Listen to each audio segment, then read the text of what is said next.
Welcome to सक्षम classes. दोस्तों, जैसा कि लास्ट क्लास में हम लोग यूपी पीसीएस सीरीज शुरू किए थे, तो उसके तहत हम लोग मॉडर्न हिस्ट्री पढ़ रहे थे दोस्तों।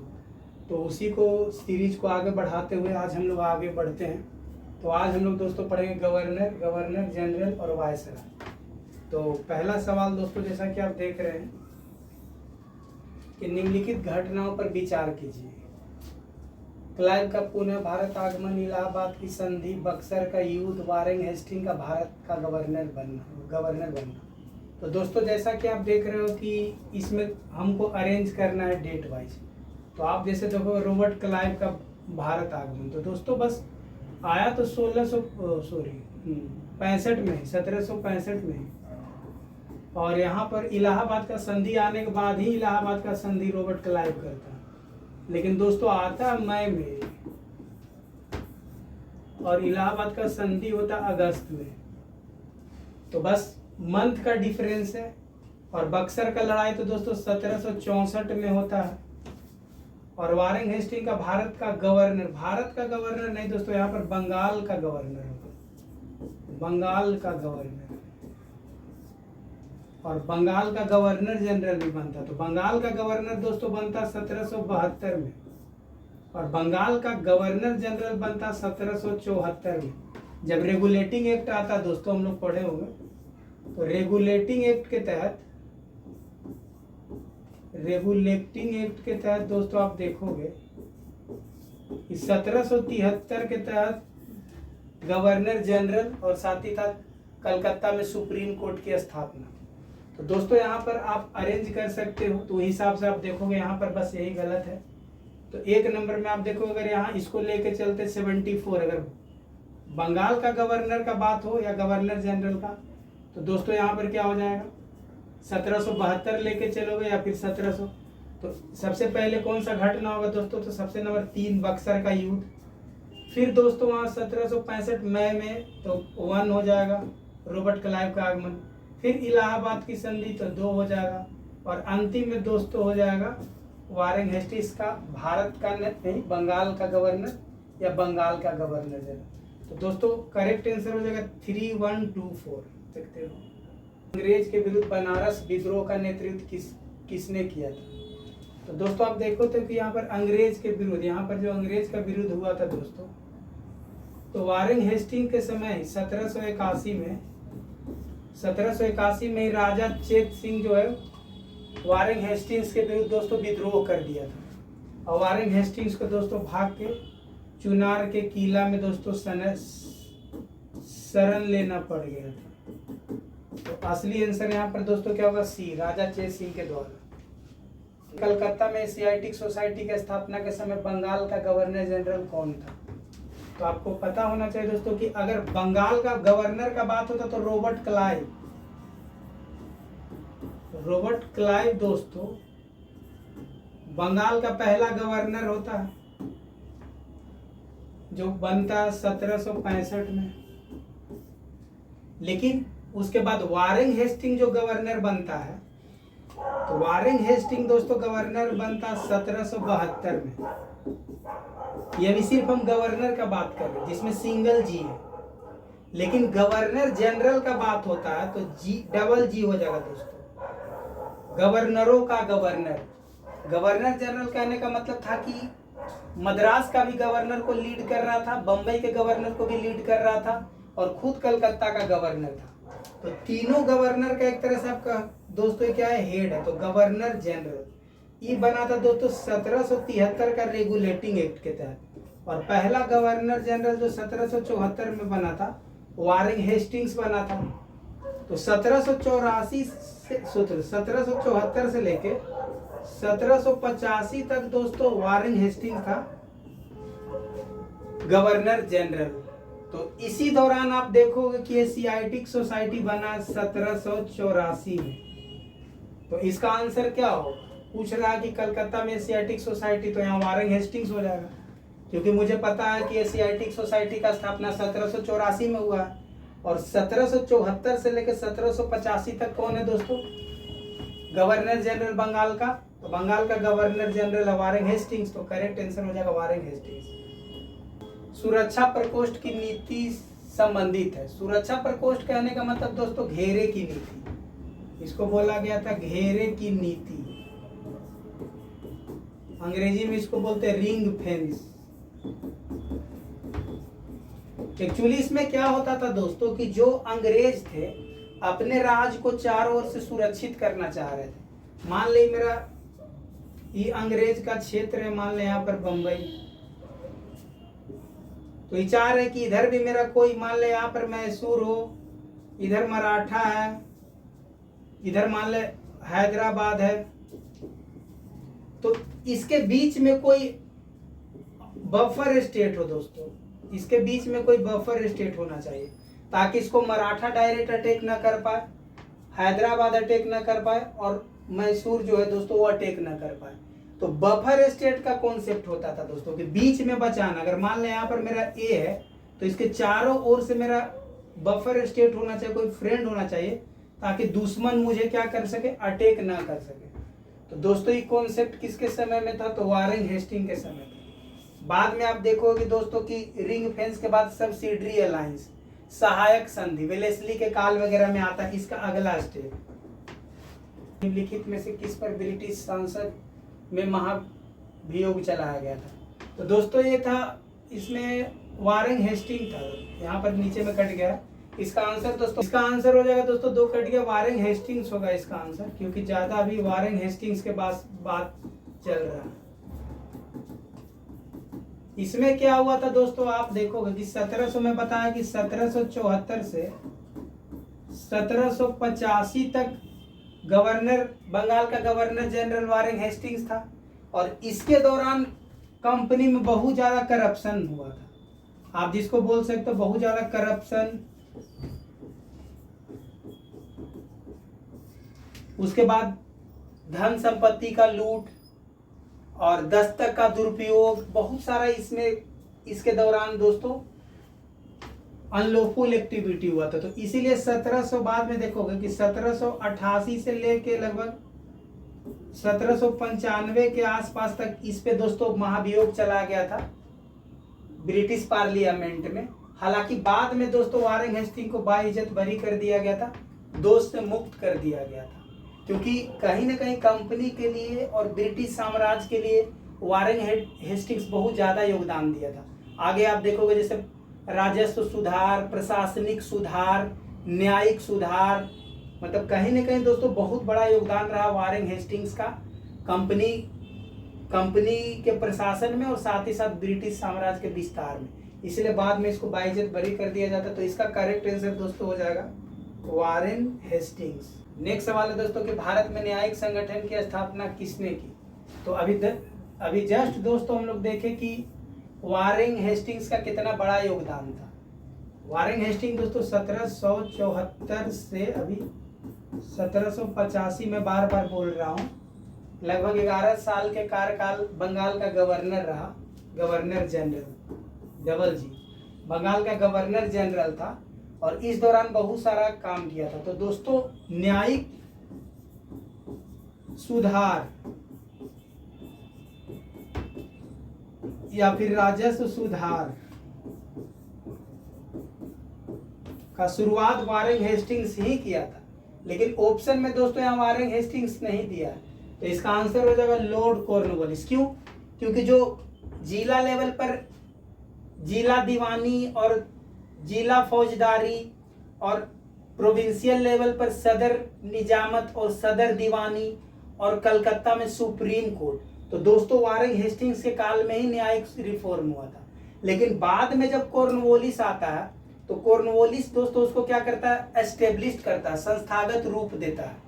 बाद में सर्किट कोर्ट का देखोगे, सर्किट कोर्ट का स्थापना दोस्तों कौन करेगा, तो लॉर्ड कॉर्नवालिस करेगा। जिला लेवल पर दोस्तों जिला न्यायालय का स्थापना कौन करेगा, लॉर्ड कॉर्नवालिस करेगा। तो कॉर्नवालिस दोस्तों बाद में इसको क्या करता है, संस्थागत रूप देता है। तो इसी वजह से कॉर्नवालिस को देखोगे दोस्तों तो लगभग 1786 से लेके 1793 के आसपास लॉर्ड कॉर्नवालिस रहता है। तो लॉर्ड कॉर्नवालिस को भी दोस्तों बहुत बड़ा योगदान है। तो शुरुआत तो करता वारेन हेस्टिंग्स, लेकिन उसको संस्थागत रूप देता है लॉर्ड कॉर्नवालिस। अगर इसमें वारेन हेस्टिंग्स ऑप्शन होता तो आंसर हो जाता वारेन हेस्टिंग्स, लेकिन वारंग हेस्टिंग्स ऑप्शन नहीं है, इसलिए दोस्तों इसका आंसर हो जाएगा लॉर्ड कॉर्नवालिस। यहाँ पर कि भारतीय लोक सेवा, जो हम लोग यूपीएससी या फिर स्टेट पीएससी का एग्जाम देते हैं, तो जो भी दोस्तों यूपीएससी या फिर कोई भी स्टेट पीएससी का हम लोग एग्जाम देते हैं, तो इसका दोस्तों जन्मदाता कौन है, तो लॉर्ड कॉर्नवालिस है। आप देखो कि एक कॉर्नवालिस कोड लाया था जिसमें separation of revenue from the executive as well as judiciary, जिसमें राजस्व विभाग, न्यायिक विभाग, प्रशासनिक विभाग, तीनों को दोस्तों सेपरेट किया था कौन, लॉर्ड कॉर्नवालिस। अपना कॉर्नवालिस कोड लाया था। फिर जो थाने लेवल पर पहले क्या होता था दोस्तों, पुलिस लेवल पर जो पूरा का पूरा पावर जमींदार को दिया गया था, लेकिन जब लॉर्ड कॉर्नवालिस आता है तो क्या करता है कि लगभग थाने लेवल पे एक दरोगा पद का, दरोगा और पुलिस अधीक्षक, तो दोस्तों आप देख सकते हो जिसको आप सुपरिटेंडेंट ऑफ पुलिस एसपी बोलते हो। तो दोस्तों यूपीएससी का जन्मदाता, दरोगा का जन्मदाता, एसपी सुपरिटेंडेंट ऑफ पुलिस, फिर जिला कलेक्टर जो मैं भी बताएं कि राजस्व को अलग किया, प्रशासनिक को अलग किया, एग्जीक्यूटिव को अलग किया, तो संस्थागत रूप दोस्तों कौन देता, लॉर्ड कॉर्नवालिस देता है। तो इसका जन्मदाता यूपीएससी जो हम लोग दे रहे भारतीय लोक सेवा, इसका जन्मदाता कौन है दोस्तों, तो लॉर्ड कॉर्नवालिस है। 18वीं शताब्दी के उत्तरार्ध में किसे प्राय कंपनी बहादुर की शान और शौकत का स्थानीय प्रतिनिधि कहा जाता था। जस्ट दोस्तों अभी जैसे हम लोग देखें कि जो थाने लेवल पर जो हेड होता था वो दरोगा होता था। अभी इसके पहले वाले लेक्चर में हम लोग देखें तो थाने लेवल पर हेड कौन होता, दरोगा। तो दरोगा का पावर आज भी आप गांव में दोस्तों देखोगे तो अल्टीमेटली जनता से जुड़ा हुआ ज्यादा किसका होता है, दरोगा का होता है। आप दरोगा के ऊपर अब भले जाओ डीएसपी, एसपी, एसएसपी, कमिश्नर, लेकिन अल्टीमेटली जनता से सबसे बीच में पॉपुलर कौन होता, दरोगा। तो दोस्तों इसीलिए इसका कह रहा कंपनी बहादुर का शानो शौकत। तो शानो शौकत कौन है दोस्तों, तो दोस्तों दरोगा होता था स्थानीय लेवल पर, क्योंकि थाने का मेन हेड दरोगा होता था। और दरोगा पद का जो सृजन किया, जो एस्टेब्लिशमेंट किया, वो कौन किया था दोस्तों, तो लॉर्ड कॉर्नवालिस। इसके पहले वाले क्वेश्चन में हम लोग उसको लॉर्ड कॉर्नवालिस की कब्र कहाँ स्थित है, तो दोस्तों गाजीपुर में इसका यूपी का क्षेत्र है। लॉर्ड कॉर्नवालिस यहीं पे दोस्तों दोबारा जब आता है तो लॉर्ड कॉर्नवालिस अल्टीमेटली यहाँ ही इसका डेथ हो जाता है और गाजीपुर यूपी में दोस्तों इसका क्या है, कब्र है। निम्नलिखित बंगाल के गवर्नर जनरल में से कौन सा एक तृतीय आंग्ल मैसूर युद्ध से संबंध है। तो तृतीय आंग्ल मैसूर दोस्तों आप देखोगे कि पहला आंग्ल मैसूर जो हम लोग लास्ट क्लास में डिस्कस किए थे, तो हम बताते 1766 से लेकर 1769 में फर्स्ट एंग्लो मैसूर वार हुआ। फिर दोस्तों 1780 से लेकर 84 के बीच में सेकेंड आंग्ल मैसूर वार हुआ। और दोस्तों 1790 से 92 के बीच में थर्ड एंग्लो मैसूर वार हुआ है। तो आप देख सकते हो दोस्तों इसमें से आंसर क्या होगा, तो आप देखो कि जो लॉर्ड कॉर्नवालिस था 1786 से लेकर 1793 तक दोस्तों किसका कार्यकाल रहा, लॉर्ड कॉर्नवालिस को। और इसी समय दोस्तों आप देखोगे 1790 से 92 के बीच में थर्ड आंग्ल मैसूर वार हुआ। तो इसका आंसर दोस्तों क्या हो जाएगा, लॉर्ड कॉर्नवालिस। नेक्स्ट सवाल लाइंस जो हम बताए थे, इसके पहले हम लोग रिंग फेंस देख रहे थे। जो रिंग फेंस का कॉन्सेप्ट अभी देखे हम लोग, जिसको हम लोग बोले घेरे की नीति। तो घेरे की नीति के तहत दोस्तों क्या था कि बफर स्टेट के रूप में अपने राज्य को क्या करना, प्रोटेक्ट करना। लेकिन बाद के कालों में देखोगे, मान ले दोस्तों मेरा यहाँ पर अंग्रेज है, यहाँ पर मान ले कलकत्ता में है, मुंबई में है, मद्रास में है, तो अल्टीमेटली इसका जितना भी सेना है, सेना का खर्चा अल्टीमेटली कौन उठाएगा। तो आप देखोगे देसी रियासतों के राजा के पैसा के खर्चा पे अपना सेना को पालना, यही दोस्तों कॉन्सेप्ट था सब्सिडरी अलायंस। इसका मतलब था कि मान ले अंग्रेज बोलता था कोई भी देसी रियासत को, प्रिंसली स्टेट को, कि हम आपको प्रोटेक्ट करेंगे, लेकिन उसके बदले में आपको हमारा सेना को क्या करना होगा, वेतन भी देना होगा, साथ में साथ पूरा का पूरा एक्सपेंडिचर आपको देना पड़ेगा।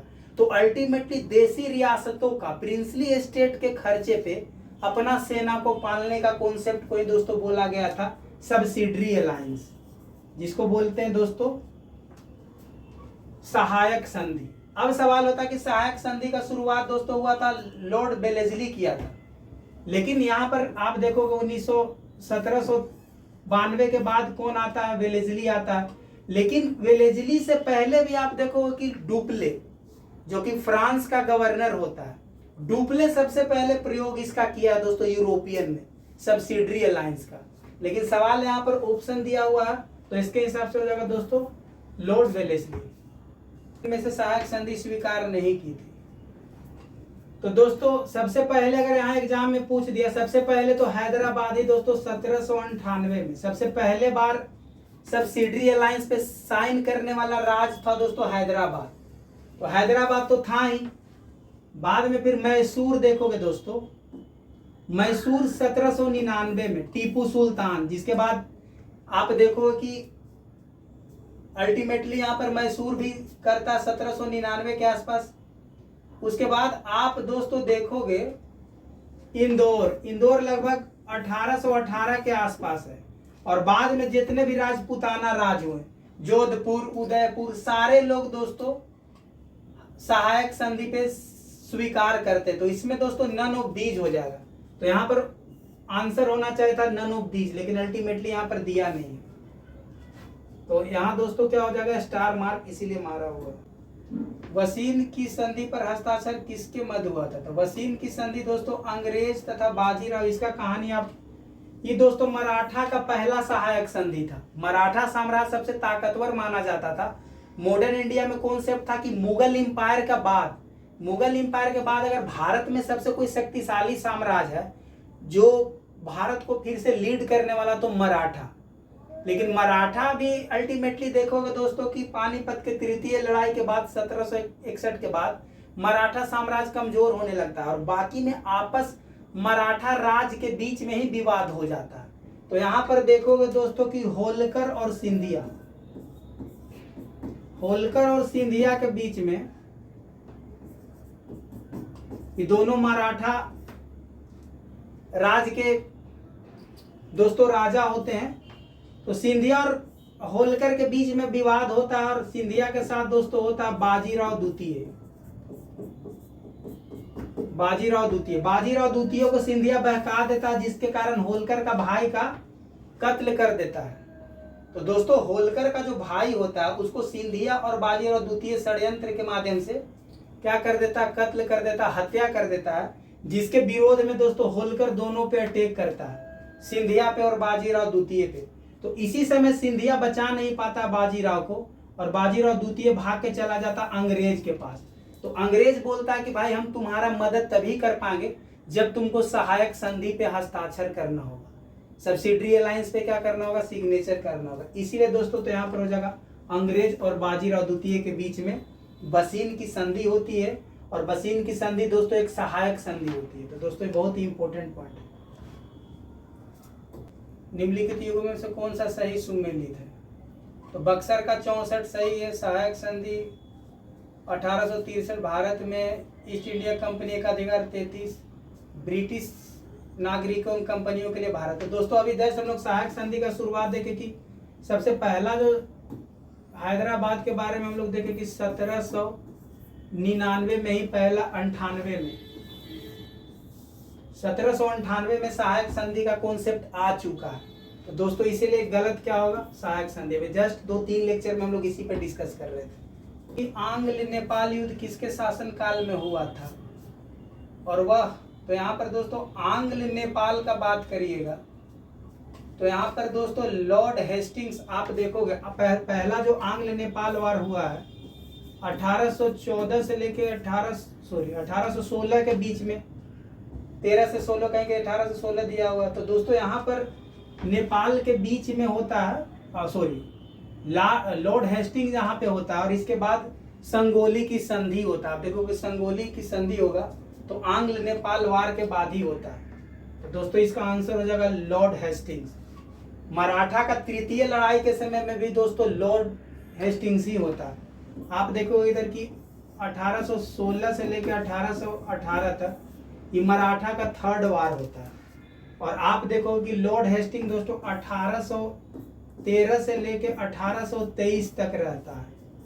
तो दोस्तों लगभग 10 साल लॉर्ड हेस्टिंग 10 साल का इसका कार्यकाल होता है। और इस 10 साल के कार्यकाल में जो आंग्ल नेपाल वार होता है इसी के कार्यकाल में होता है। और थर्ड आंग्ल मराठा वार भी दोस्तों इसी के काल में होता है। तो दोस्तों ये बहुत ही इंपॉर्टेंट पॉइंट है। निम्नलिखित में से कौन सा युग सही सुमेलित नहीं है? तो सही सुमेलित नहीं दोस्तों, तो आप अभी देखो हेक्टर मुनरो बक्सर का युद्ध तो 1764, तो उस समय हेक्टर मुनरो और अंग्रेज के तरफ से हेक्टर मुनरो और भारत के तरफ से मुगल बादशाह शाह आलम द्वितीय, दोस्तों हम लोग देखे थे शाह आलम द्वितीय और सिजाउद्दौला जो अवध का राजा था, और दोस्तों मीर कासिम जो कि मुंगेर का राजा था, मतलब बंगाल का राजा जो अपना राजधानी मुर्शिदाबाद से मुंगेर ट्रांसफर कर लिया था, मीर कासिम। तो दोस्तों आप देखोगे कि तीनों को संयुक्त मोर्चा को हेक्टर मुनरो हराता है। लॉर्ड हेस्टिंग अभी आंग्ल नेपाल देखे कि लॉर्ड हेस्टिंग के समय आंग्ल नेपाल था, भी देखे कि 1814 से 16 के बीच में। फिर वेलेस्ली यहाँ पर दोस्तों यहाँ पर लिखा हुआ कि चतुर्थ आंग्ल मैसूर, तो चतुर्थ आंग्ल मैसूर दोस्तों लगभग 1799 में हुआ था। और इस समय लॉर्ड वेलेस्ली उस समय क्या था दोस्तों, गवर्नर था। यहाँ पर लॉर्ड कॉर्नवालिस, यहाँ पर मराठा का तृतीय लड़ाई दोस्तों अभी जस्ट हम लोग पीछे वाले क्वेश्चन में देखे हैं कि 1816 से लेके 1818 तक था। और इस समय हम बोले कि कौन था गवर्नर, तो दोस्तों इस समय गवर्नर जनरल था वारेन हेस्टिंग्स, जो हम यहाँ पर था लॉर्ड हेस्टिंग्स। जो लॉर्ड हेस्टिंग दोस्तों हम बताएं कि 1823 से लेके 13 से लेके 1823 तक था, लगभग 10 साल था। तो इसीलिए दोस्तों ये गलत हो जाएगा, क्योंकि यहाँ पर तृतीय आंग्ल मराठा लड़ाई हुआ है लॉर्ड हेस्टिंग के काल में दोस्तों, तो इसलिए ये गलत हो जाएगा डी ऑप्शन। टॉमस मुनरो किन वर्षों में मद्रास के गवर्नर रहे थे? तो दोस्तों इसका आंसर तो टॉमस मुनरो का, ये तो क्षेत्रीय है दोस्तों मद्रास का। जनरली हम लोग गवर्नर जनरल पढ़ रहे हैं तो ये थोड़ा फैक्चुअल इंफॉर्मेशन है, तो इसका आंसर हो जाएगा 1820 से 1827। हालांकि फैक्चुअल इंफॉर्मेशन है, तो पर्सनली गवर्नर भारत का बंगाल का गवर्नर या बंगाल का गवर्नर जनरल या भारत का गवर्नर जनरल या भारत का वायसराय पूछा जाता है। लेकिन इसमें पार्टिकुलर अगर पूछते मद्रास का या फिर बम्बई का तो थोड़ा ज्यादा फैक्चुअल और टेक्निकल हो जाता है। तब पर भी दोस्तों इसका 1820 से 1827। यहाँ पर एक कथा कथित कुशासन के आधार पर किस गवर्नर जनरल ने मैसूर राज्य के प्रशासन को ले लिया था? तो कुशासन के आधार पर दोस्तों यहाँ पर देखोगे कि लॉर्ड विलियम बेंटिंग उस समय दोस्तों मैसूर को क्या किया था, अपने प्रशासन के अंदर ले लिया था। हालांकि लॉर्ड विलियम बेंटिंग के बारे में बोला जाता है कि सबसे लिबरल गवर्नर जनरल थे, और इन्हीं के समय में सती प्रथा वगैरह, ठग प्रथा वगैरह बहुत सारा कानून पास हुआ था। और साथ ही साथ मतलब विजय और विलय की नीति को त्याग दिए थे, मतलब इनके काल में विजय और विलय की नीति जैसा कोई कॉन्सेप्ट था नहीं। तो दोस्तों इसका आंसर हो जाएगा सी। प्रथा पर पाबंदी किसके द्वारा लगाई गई? तो जस्ट बोले विलियम बेंटिंग। सती प्रथा, ठगी प्रथा, दास प्रथा, हालांकि बहुत सारा पास हुआ था, ठगी प्रथा भी, नरबली भी। हालांकि बाद के कालों में एलन बरो के काल में 1942 के आसपास आप देखो कि दास प्रथा का अंत किया गया था। लेकिन शुरुआत दोस्तों इनिशिएटिव दास प्रथा का भी इन्हीं के द्वारा हुआ था, इन्हीं के काल में। और सती प्रथा भी, ठगी प्रथा, नरबली वगैरह सारा जो एक्ट मैक्सिमम पास हुआ था दोस्तों वह विलियम बेंटिंग के काल में। में से किस गवर्नर जनरल ने भारत में दास प्रथा को समाप्त किया था? अभी जस्ट हम बोले कि शुरुआत तो दोस्तों आप देखो कि विलियम बेंटिंग के काल में ही हो जाता है। आप देखो कि 1833 एक्ट के तहत ही बहुत सारा बाद में विलियम बेंटिंग के काल में ही जो दोस्तों दास प्रथा का शुरुआत होता है। लेकिन इसको इम्प्लीमेंट होता है दोस्तों 42 के आसपास, 1842 में। और इस समय दोस्तों गवर्नर जनरल है आपका एलन बरो, तो इसलिए दोस्तों आंसर हो जाएगा एलन बरो।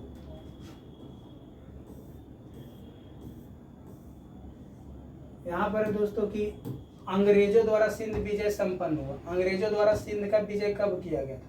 तो एलन बरो के काल में दो काम हुआ था। एक तो बता दिए दोस्तों कि दास प्रथा का अंत, 1842 से 44 के बीच में देखोगे दो काम, एक देखोगे दास प्रथा का अंत और दूसरा देखोगे दोस्तों सिंध विजय।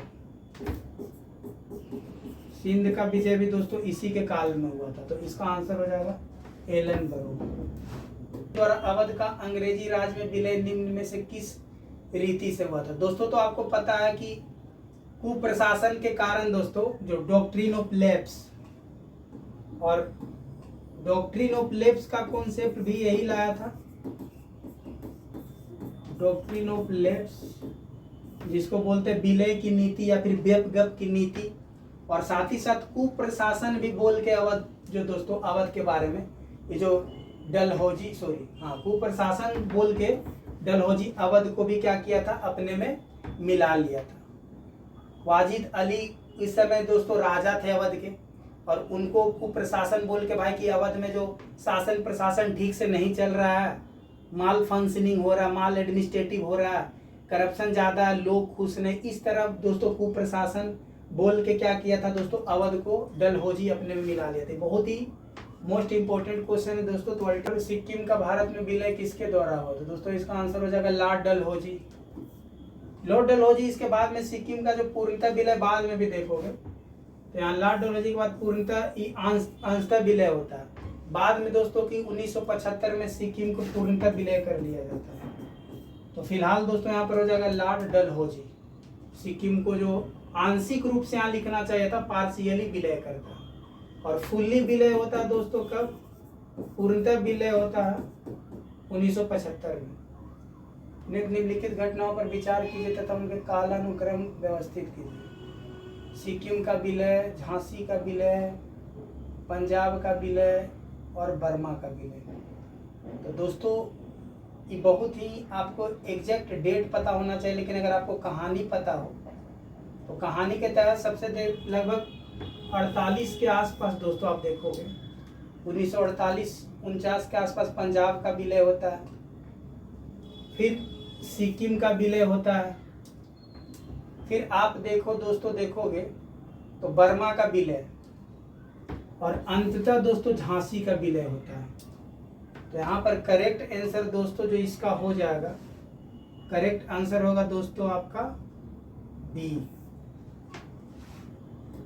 निम्नलिखित में से कौन सा अवध का ब्रिटिश रेजिमेंट था? निम्नलिखित में से कौन अवध का ब्रिटिश रेजिमेंट जब अवध का ब्रिटिश साम्राज्य में विलय हुआ? तो दोस्तों जेम्स आउटरम था इस समय। फैक्चुअल इंफॉर्मेशन है, इसका कोई खास रिलेवेंसी उस तरह का नहीं है, लेकिन फैक्चुअल इंफॉर्मेशन दोस्तों।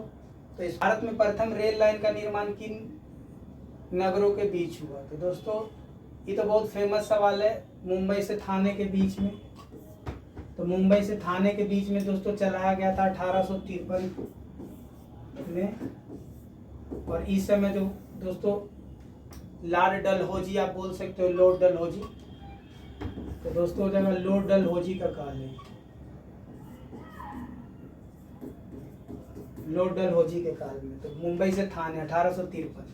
पुनर्विवाह अधिनियम किसके शासन में क्रियान्वित किया गया था? तो विधवा पुनर्विवाह भी दोस्तों आप देखोगे कि 1854 के बाद आप देखोगे तो 1855 से दोस्तों शुरुआत हो जाता है किसका? तो लॉर्ड कैनिन का। कैनिन के समय में ही दोस्तों 1857 का लड़ाई भी होता है, 1857 का रिवोल्ट भी कैनिन के काल में ही होता है। तो यहाँ पर सवाल है दोस्तों, विधवा पुनर्विवाह जो पास हुआ है वो 1856 में हुआ है, ईश्वर चंद्र विद्यासागर के मदद से हुआ था दोस्तों। तो विधवा पुनर्विवाह का जो सवाल आएगा तो दोस्तों हो जाएगा लॉर्ड कैनिंग। कब हुआ था दोस्तों? तो 1856 में। 57 में क्रांति हुआ, 55 में खुद। और पूछा जाएगा तो यही है दोस्तों भारत का पहला वायसराय। एग्जाम में भी पूछा जाता है कि भारत का प्रथम वायसराय कौन है? तो भारत का प्रथम वायसराय भी दोस्तों लॉर्ड कैनिंग है। 1857 भी कैनिंग, विधवा पुनर्विवाह भी कैनिंग। तो दोस्तों इंपॉर्टेंट है। यहाँ पर 1 नवंबर को महारानी विक्टोरिया घोषणा पत्र इलाहाबाद में पढ़कर सुनाया था। तो दोस्तों उस समय आपको पता है, जब हम बता रहे कि 1855 से लेके आपको 1858 तक भी कौन है, यहाँ पर देख रहे हो कि कैनिन ही है। तो अल्टीमेटली कौन पत्र घोषणा पत्र पढ़ेगा? तो कैनिन ही पढ़ेगा। क्योंकि 1857 का जो युद्ध हुआ था, 1857 का जो स्वाधीनता संग्राम हुआ था, फर्स्ट रिवोल्ट आप कह सकते हैं, प्रथम स्वाधीनता संग्राम, तो इसके बाद दोस्तों महारानी विक्टोरिया का घोषणा हुआ था कि आज के बाद हम कोई भी राज्य का विजय भी नहीं करेंगे और ना ही विलय करेंगे, ना ही विजय करेंगे ना ही विलय करेंगे। और साथ ही साथ जो दत्तक पुत्र का कॉन्सेप्ट था उसको भी दोस्तों एक्सेप्ट कर लिया गया था कि जो राजा महाराजा का अगर बेटा नहीं गोद लेना चाहे तो ले सकते, जैसे झांसी के समय में हम लोग देखे थे। तो दोस्तों इसी समय का घोषणा पत्र और पढ़ता है कौन दोस्तों, तो लॉर्ड कैनिंग। दूसरे उत्तराधिकारी गोद लेने का अधिकार को पुनः स्थापित किया गया। जस्ट देखे दोस्तों कि यहाँ पर जो घोषणा पत्र था उसके जरिए, पहले दत्तक पुत्र अलाउ नहीं था, जैसे कि झांसी की रानी या फिर नाना पेशवा का कॉन्सेप्ट देखेंगे, दत्तक पुत्र का कॉन्सेप्ट था। तो इस चीज को क्या किया गया, बाद में एक्सेप्ट कर लिया है कि दत्तक पुत्र को भी अगर राजा बनाना चाहते हैं तो बना सकते हैं। पहले क्या था कि अगर मान ले मैं राजा हूं और मेरा कोई बेटा नहीं है और मैं दूसरे किसी को गोद ले लिया, तो अंग्रेज उसको मान्यता नहीं देते थे, बोलते थे नहीं भाई राजा का बेटा राजा होगा, लेकिन ये आपका असली बेटा नहीं, आप दत्तक है, गोद लिया हुआ, तो ये राजा नहीं बनेगा। और जब राजा नहीं बनेगा तो अल्टीमेटली उस साम्राज्य किसके अंदर में आ जाएगा, अंग्रेज के अधीन आ जाएगा। तो इस कॉन्सेप्ट को दोस्तों आप देखो कि बाद में रानी बोली नहीं, विक्टोरिया बोली कि ठीक है दत्तक पुत्र को भी आप ले सकते हैं और वो भी राजा बन सकता है। पर सवाल दोस्तों आप देखो, निम्न युग में से कौन सा सही सुमेलित है, तो कॉर्नवालिस अस्थायी बंदोबस्त। तो दोस्तों आप देखो कि कॉर्नवालिस के समय 1793 में ही अस्थायी बंदोबस्त, परमानेंट सेटलमेंट लॉर्ड कॉर्नवालिस लाया था। तो बाकी दोस्तों पहला ही हो जाएगा, यहाँ पर अब लिखा हुआ है लॉर्ड वेलेस्ली दोस्तों सहायक संधि लाया था, और लॉर्ड कैनिंग नहीं, डफरिन के काल में 1885 में दोस्तों कांग्रेस का स्थापना हुआ है। और सहायक संधि का कॉन्सेप्ट दोस्तों 1798 में हम लोग देखे हैं। तो दोस्तों कहीं ना कहीं इसका आंसर क्या होगा, एक ही से, बाकी ये भी गलत है, ये भी गलत है, ये भी गलत। करेक्ट आंसर दोस्तों ए हो जाएगा। तो कौन सा सुमेलित नहीं है, लॉर्ड कॉर्नवालिस अस्थायी देख लिए, लॉर्ड वेलेस्ली सहायक संधि सही है, जॉन शोर आंग्ल नेपाल गलत है, वारेन हेस्टिंग तृतीय। तो यहाँ देखो वारेन हेस्टिंग दोस्तों जो युद्ध है 1816 से लेकर 1818 के बीच में तृतीय आंग्ल मराठा लड़ाई हुआ। और आप देखोगे नेपाल का भी जो लड़ाई हुआ दोस्तों 1814 से 16 के बीच में, और हम बताते हैं 1813 से लेकर 1823 तक दोस्तों कौन, लॉर्ड हेस्टिंग्स है गवर्नर जनरल। तो दोस्तों ये गलत हो जाएगा जॉन शोर, तो सी गलत हो जाएगा दोस्तों।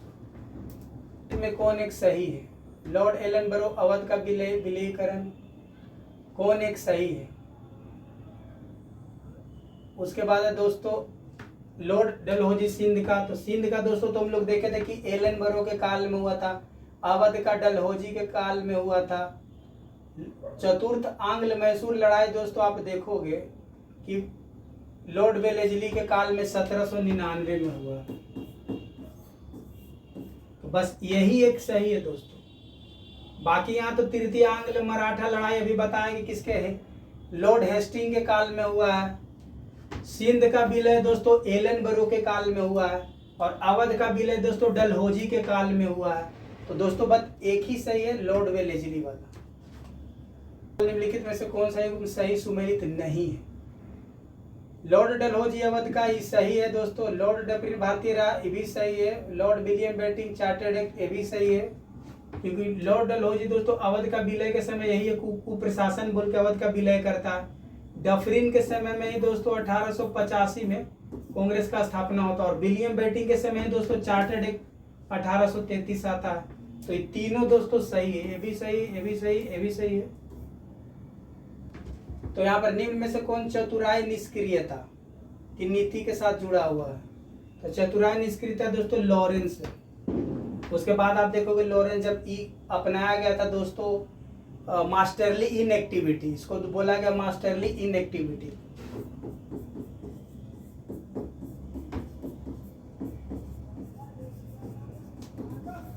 इसमें क्या हुआ था दोस्तों, जब अफगान में वार हो रहा था तो अफगान से अपने आप को बचने के लिए दोस्तों जो इलाका है आप देखोगे, जो इंडिया का जो क्षेत्र है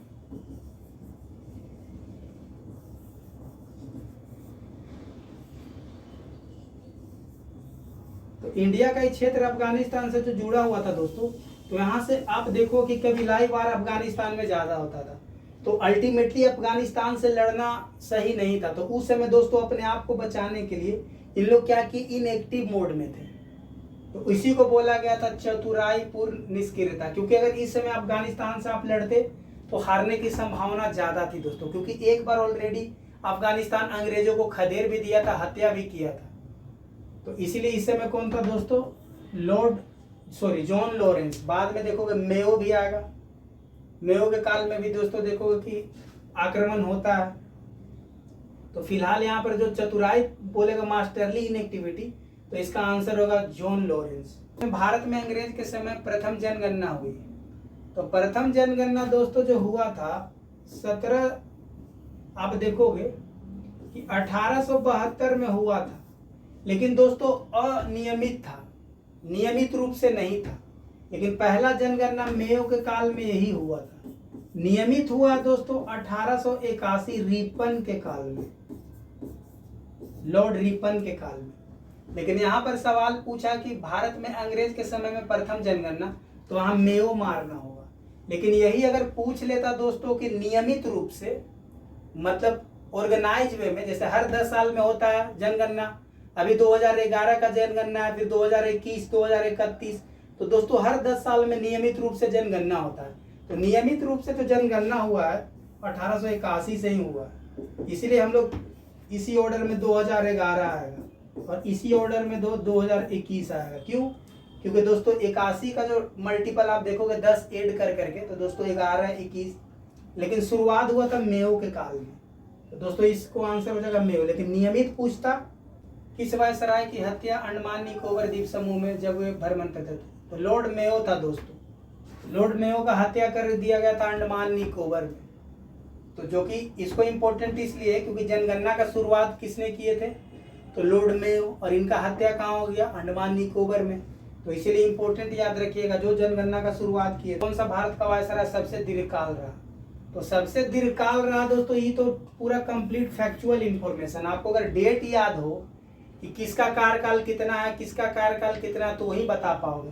तो ये फैक्चुअल इंफॉर्मेशन है। हालांकि प्रश्न में सबसे ज्यादा दिन दोस्तों लॉर्ड कर्जन का काल था। 1905 में आप देखो कि बंगाल विभाजन इन्हीं के काल में हुआ था। तो एक फैक्चुअल है दोस्तों, आपको सारा वायसराय और गवर्नर जनरल का एक लिस्ट बनाना पड़ेगा याद करने के लिए। तो फैक्चुअल इंफॉर्मेशन है, इसमें कोई कॉन्सेप्ट की बात नहीं है दोस्तों। कि भारत में स्थानीय स्वायत्त शासी संस्थाएं 1882 में सशक्त की गई थी। तो आप अल्टीमेटली देखो कोई पूछ रहा है कि स्थानीय स्वशासन का जनक, स्थानीय स्वशासन मतलब लोकल गवर्नमेंट का बात कर रहा है दोस्तों। लोकल गवर्नमेंट का शुरुआत किसके काल में हुआ, जैसे आज हम लोग देखते हैं पंचायती राज या फिर नगर निगम, नगर पालिका, नगर निगम। तो दोस्तों दो लेवल पर हमारा स्थानीय स्वशासन है, एक गांव लेवल पर ग्राम पंचायत, पंचायती राज बोलते हो, शहर लेवल पर नगर पालिका, नगर निगम, नगर परिषद। तो इसका शुरुआत दोस्तों की कौन से गवर्नर जनरल के काल में हुआ है, तो दोस्तों इसका आंसर हो जाएगा रिपन। रिपन ही स्थानीय स्वशासन के जनक माने जाते हैं, father of the local government. आप बोल सकते हैं कि जो स्थानीय स्वशासन का जो शुरुआत पिता किसे कहा गया है, तो लॉर्ड रिपन को कहा गया। तो बहुत ही वेरी वेरी इंपॉर्टेंट क्वेश्चन है दोस्तों। दोस्तों के निम्नलिखित में से कौन सा युग सही सुमेलित नहीं है, तो स्थानीय स्वशासन तो दोस्तों रिपन है और इसमें दे दिया लिटन। तो पहला ही पॉइंट गलत हो गया, क्योंकि अभी जस्ट पीछे वाले सवाल में देखे कि स्थानीय स्वशासन के जनक कौन है। बाकी तो सहायक संधि वेलेस्ली तो सही है, राज अपहरण की नीति लॉर्ड डलहौजी, जिसको बोलते हैं बेपगप की नीति, डॉक्ट्रिन ऑफ लैप्स, और अस्थायी बंदोबस्त तो दोस्तों लॉर्ड कॉर्नवालिस 1793 में। तो दोस्तों ये बहुत ही इंपॉर्टेंट है। सूची 1 को सूची 2 से मिलाई और नीचे दिए गए कूट में से सही उत्तर को चुनना। तो दोस्तों सही उत्तर को चुनना है, तो आपको यहाँ पर बंगाल में डायरकी कौन लगाया था, तो डायरकी का शुरुआत दोस्तों आप देखो कि रॉबर्ट क्लाइव 1765 जब हम लोग पढ़े थे, 1765 में इलाहाबाद की संधि, बक्सर की लड़ाई के बाद, तो डायरकी का शुरुआत रॉबर्ट क्लाइव, तो 1 का सी। फिर आप दोस्तों देखोगे कि बंगाल विभाजन कर्जन बहुत फेमस है, बंगाल का विभाजन कर्जन, तो दोस्तों देख सकते हो बी का 4, तो बी का 4 दोस्तों यहाँ पर आप देख सकते हो 4 का बी यहाँ पर दोनों में आ रहा है, सी, तो सी और बी बस एक ही आंसर ये आ रहा है।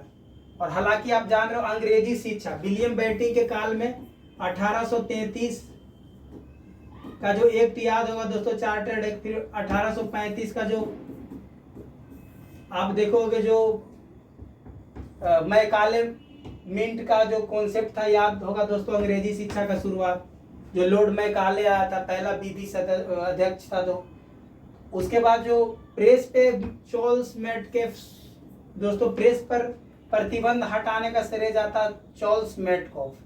तो दोस्तों यहाँ पर करेक्ट आंसर हो जाएगा ए। ये बहुत इंपॉर्टेंट है, प्रेस याद रखिएगा। आप समझिए कि मॉर्निंग में मैं कॉफी पी रहा हूँ और कॉफी पीते पीते पेपर को मैं पढ़ रहा हूँ। तो दोस्तों प्रेस की स्वतंत्रता मेटकॉफ याद रखिएगा। ईस्ट इंडिया कंपनी के बारे में यह टिप्पणी की गई कि कंपनी एक असंगति है, परंतु यह उस व्यवस्था का भाग है जहाँ सब कुछ असंगत है। तो ये किसने बोला था दोस्तों? तो ये बोला था दोस्तों टीवी मैकाले। ये टीवी मैकाले अलग है दोस्तों, जो अभी मैकाले देखे तो वो मैकाले मैकाले अलग है, लेकिन याद रखिएगा मैकाले के द्वारा ही कहा गया था, अल्टीमेटली क्रिटिसाइज कर रहा है कहीं न कहीं जो ईस्ट इंडिया कंपनी और उसका एडमिनिस्ट्रेटिव व्यवस्था है उसको, कि ईस्ट इंडिया कंपनी के बारे में टिप्पणी, कंपनी एक असंगति है परंतु उस व्यवस्था का भाग है जहाँ सब कुछ असंगत है। तो अब करा सूची एक को सूची दूसरी मिला है। तो दोस्तों आप जान रहे अभी जस्ट हम लोग देखे कि वेब गप की नीति, लॉर्ड डलहौजी, और देखोगे दोस्तों कर्जन, बंगाल विभाजन। अभी जस्ट हम लोग थोड़ा देर पहले रिपन के समय में दोस्तों क्या स्वायत्त शासन जिसको बोलते हैं, लोकल गवर्नमेंट का शुरुआत, नगर पालिका, पंचायती राज। विलियम बेंटिंक के समय में 1829 में दोस्तों सती प्रथा हम लोग पढ़े थे। 1905 में बंगाल विभाजन। ये 1880 से 84 से 88 के बीच में दोस्तों रिपन का काल रहा था। बंगाल विभाजन 1905 जान रहे हैं। और बेबगप की नीति दोस्तों 1854 से शुरू, 1848 से 54 तक दोस्तों कौन रहते हैं? तो लॉर्ड डलहौजी। तो यहाँ पर आंसर हो जाएगा दोस्तों ए। निम्न कथनों में से कौन सही नहीं है, मतलब कौन गलत है? यहाँ पर लिखा जन प्रशासन की नींव वारेन हेस्टिंग के द्वारा मजबूती से रखी गई थी। ये तो बात सही है दोस्तों, क्योंकि हम बताए थे शुरुआत जो था राजस्व, उसके बाद प्रशासनिक, उसके बाद न्याय व्यवस्था का शुरुआत वारेन हेस्टिंग ही करते हैं, लेकिन एस्टेब्लिश लॉर्ड कॉर्नवालिस करता बाद में। जो ऊपरी संरचना कॉर्नवालिस ने की थी। सही है। ईस्ट इंडिया कंपनी या सैनिक और सैनिक सुधार करने का श्रेय क्लाइव को जाता है। बात सही है। क्लाइव ही यहाँ पर ऐसा था दोस्तों जो देखो कि सबसे पहले दीवानी अपने अंडर में लिया द्वैत शासन के तहत 1765 में, और साथ ही साथ इसका जो सैनिक कार्य में भी कुशल था, काट का घेरा वगैरह करके जो रॉबर्ट क्लाइव हराता डुप्ले को, तो सैनिक रूप में भी जो दोस्तों रॉबर्ट क्लाइव का नाम आता। तीसरा लॉर्ड विलियम बेंटिंक सबसे बड़ा ब्रिटिश शासकों में से एक था जिसने ब्रिटिश साम्राज्य को गलत है, क्योंकि विलियम बेंटिंक के समय में लिबरल हो गए थे। विजय और विलय की नीति तो इनके कार्यकाल में था ही नहीं। सबसे ज्यादा वेलफेयर और सबसे ज्यादा कल्याणकारी का जो काम देखोगे दोस्तों तो लॉर्ड विलियम बेंटिंक के काल में ही हुआ, जैसे सती प्रथा, ठगी प्रथा, दास प्रथा, शिक्षा नीति। तो मैक्सिमम देखोगे दोस्तों कि सारा अच्छा काम विलियम बेंटिंक के काल में हुआ था। तो ये गलत है, तो सी ही गलत हो जाता है। और लॉर्ड डलहौजी के बारे में तो जान ही रहे दोस्तों कि डॉक्ट्रिन ऑफ लैप्स का कॉन्सेप्ट लाया गया, तो इसका आंसर हो जाएगा सी। तो इसका दोस्तों आप देखोगे इसका तो आंसर प्राचीन स्मारक संरक्षक एक्ट किस गवर्नर जनरल के कार्यकाल में हुआ था? तो दोस्तों यहाँ पर हो जाएगा लॉर्ड कर्जन के काल में। लॉर्ड कर्जन के काल में दोस्तों है प्राचीन स्मारक संरक्षण एक्ट। बाद में आप देखोगे कि आप पढ़ोगे कनिंघम के बारे में, अलेक्जेंडर के बारे में, जो आर्कोलॉजिकल सर्वे ऑफ इंडिया का जो हेड बनाए जाते हैं, यहीं से इसका शुरुआत में कर्जन के प्रशासन की तुलना औरंगजेब से किसने की? तो ये तो फैक्चुअल इंफॉर्मेशन है दोस्तों, जीके गोखले। तो गोखले ने तुलना की है कर्जन के प्रशासन को औरंगजेब से। तो दोस्तों ये तो स्टेटमेंट बेस होता है, तो स्टेटमेंट बेस तो दोस्तों अल्टीमेटली दोस्तों आपको याद करना पड़ेगा।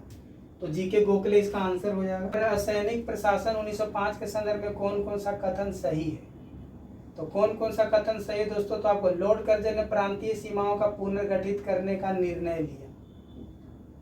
दूसरा, पूर्वी बंगाल और आसाम नामक एक नया प्रांत बनाया गया। तो निम्नलिखित में से कौन सही दोस्तों? तो 1 और 2 दोनों सही, क्योंकि लॉर्ड कर्जन प्रांतीय सीमाओं का पुनर्गठन आप बंगाल विभाजन पढ़ोगे तो अल्टीमेटली क्या होगा, वही होता है। और पूर्वी बंगाल और आसाम नामक नया प्रांत किसके काल में बना था? इसी काल में। तो ए और दोनों आप पढ़ोगे 1905 का बंगाल विभाजन, जिसमें पूर्वी बंगाल और पश्चिमी बंगाल, तो पश्चिमी बंगाल का राजधानी कलकत्ता, पूर्वी बंगाल का ढाका वगैरह देखोगे। तो बंगाल का विभाजन दोस्तों अल्टीमेटली कर्जन के काल में होता, तो ए और बी दोनों सही है। नीति, फूट और राज करो की नीति किसके द्वारा? अंग्रेज। अंग्रेज में भी लॉर्ड कर्जन ने भी काम किया है। और साथ ही साथ ऐसे तो कर्जन भी होगा, लॉर्ड मिंटो भी होगा। हालांकि मिंटो का तो मार्लो मिंटो रिफॉर्म देखोगे दोस्तों, तो मार्लो मिंटो में आप क्या देखोगे? सेपरेट इलेक्ट्रोलेट, जो मुसलमानों के लिए पृथक निर्वाचन मंडल जो लाया गया था 1909 में, पृथक निर्वाचन मंडल,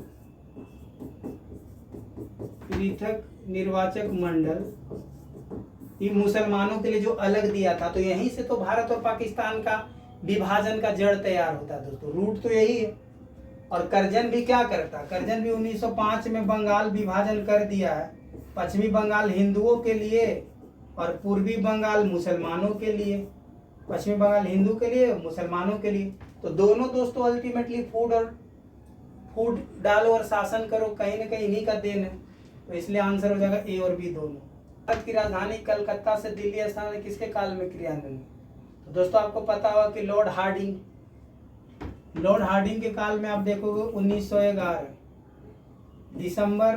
31 दिसंबर 1911 आप दोस्तों देखोगे कि अल्टीमेटली क्या हुआ था? ट्रांसफर हो गया था कलकत्ता से दिल्ली। आप देखो कलकत्ता से राजधानी कहाँ शिफ्ट हो गया था? दिल्ली। क्योंकि कलकत्ता दोस्तों बंगाल विभाजन के बाद कहीं ना कहीं वहां पर राष्ट्रवाद को बढ़ावा मिला था और सारे हिंदू मुस्लिम सिख ईसाई यूनिटी का बात हुआ था। तो कहीं ना कहीं अंग्रेजों को डर था कि कलकत्ता में बहुत इंटेलेक्चुअल लोग हैं, मिडिल वर्ग, हायर एजुकेटेड मिडिल वर्ग लोग रह रहे हैं। तो अंग्रेजों को थोड़ा सा कलकत्ता में बंगाल विभाजन के बाद खतरा लगने लगा, इसीलिए अपना राजधानी शिफ्ट कर देते दोस्तों कहाँ? दिल्ली। और इस समय दोस्तों 1911 के आसपास आप देखोगे कि जो यहाँ पर लॉर्ड हार्डिंग दोस्तों क्या है? यहाँ के गवर्नर जनरल है। तो इसी के काल में हुआ था। तो दोस्तों आज के लिए इतना ही। अगर वीडियो अच्छा लगा तो चैनल को लाइक करिए, सब्सक्राइब करिए, शेयर करिए। बहुत बहुत धन्यवाद दोस्तों।